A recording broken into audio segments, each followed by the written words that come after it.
Hey everyone, just a late night post here.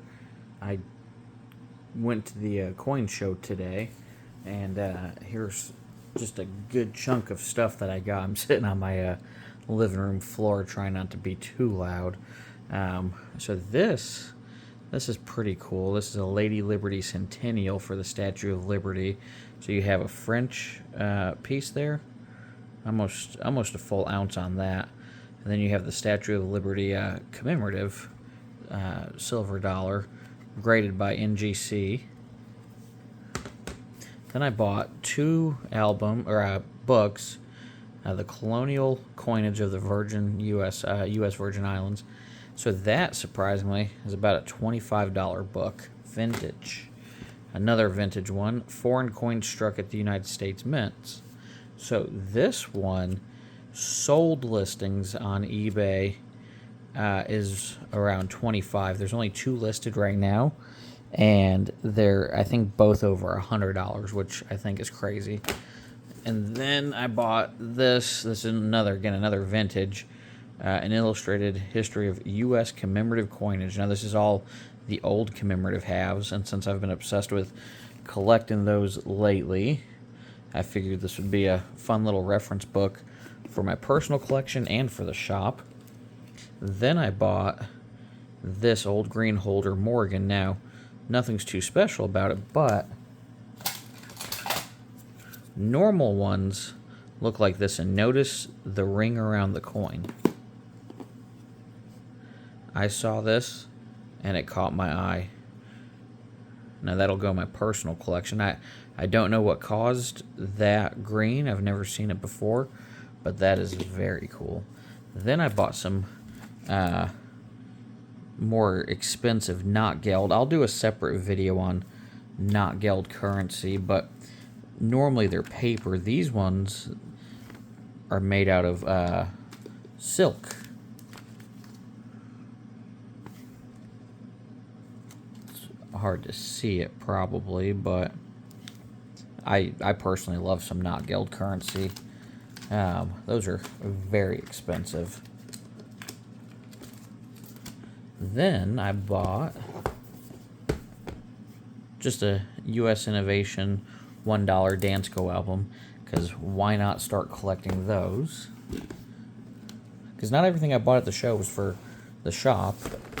So I bought several of these vintage Silver Bar Collection albums. Probably 6 months ago or so, I sold one of these on eBay for like $80, which is ridiculous. And the guy had a stack of them. They looked to be more towards the $30 to $40. Had an ant on my hand range, but I paid very little for these. I'll probably take 2 or 3 of them and make 2 or 3 complete binders. I bought a random gold back because we're going to light this on fire eventually and see what happens.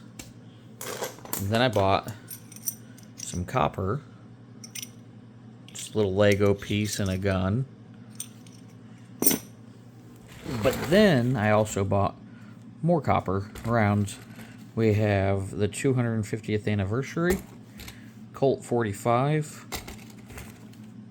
a 1909 SVDB rounds, and the classic Buffalo. I never used to carry copper rounds in the shop until Bill passed away, and his son sold me his booth, and his booth had a bunch of these, and they've surprisingly been selling quick at the shop. So the only place I can get them cheap is at the show on eBay. They're just too expensive. Then I bought a stack, 4 stacks of these American flag 2x2s.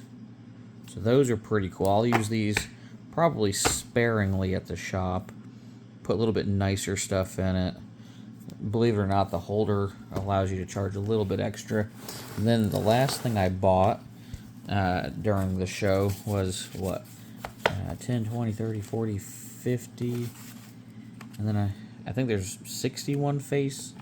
6150 face is what it was. Bought those off of Charlie. paid way too much for them, but I'm going to the refinery tomorrow, so it makes no difference. A little profit's better than no profit. It'll easily pay for the gas. And then off of Charlie as well, which I say Charlie like y'all know who Charlie is, but I would almost say these are vintage. I was able to get my hands on a stack of these. You put them in the little plastic holders, and you can just put year sets together and charge a little bit extra, but there's a ton of different types. I only really wanted the year set, but I figured why not get the birthday ones and all that. So but fun 2 days at the coin show. I didn't buy anything crazy, but as you see, still bought stuff. So all right, I will see y'all maybe tomorrow. I'm gonna, like I said, try to do a video about the not geld currency, because I do think that is interesting. So all right, see you guys later.